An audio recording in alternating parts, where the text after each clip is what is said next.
دوستو، آپ کو ہماری طرف سے پیار بھرا سلام۔ ہماری آج کی ویڈیو بھی بہت اہم ہے، تو اس کو پورا ضرور دیکھیے گا۔ تو جلدی سے شروع کرتے ہیں آج کی یہ نئی ویڈیو۔ 500 قبل مسیح بنائے گئے یہ ڈیزائن، جو تقریباً 50 کلومیٹر کے علاقے میں پھیلے ہوئے ہیں، یہ ڈیزائن لکیروں کی مدد سے بنائے گئے ہیں۔ کچھ لکیریں بالکل جانوروں جیسی ہیں، مثلاً مکڑی، مچھلی، کتا، بلی اور ایک انسان نما بھی لکیریں موجود ہیں، اور کچھ پھول اور درختوں کی طرح نظر آتی ہیں۔ یہ اتنی بڑی ہیں کہ زمین سے اس کا دیکھا جانا لگ بھگ ناممکن ہے۔ یہ ڈرون یا جہاز کی مدد سے دیکھی جا سکتی ہیں۔ یہ جنوبی پیرو کے علاقے میں موجود ہیں۔ ان کی تعداد 80 سے 100 کے درمیان ہے۔ ماہرین کے مطابق ایسی اور بھی لکیریں موجود ہو سکتی ہیں۔ سوال یہ ہے کہ ان کو کس نے بنایا؟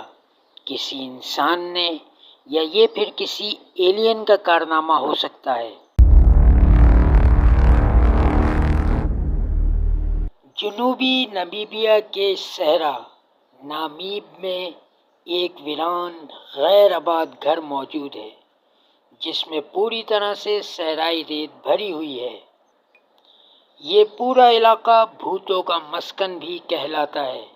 اس علاقے کا نام ایک ڈرائیور کے نام پہ رکھا گیا، جو ریت کے طوفان کے دوران اپنی گاڑی کو اس علاقے میں چھوڑ گیا تھا۔ اس کا نام کول مانسکوپ تھا۔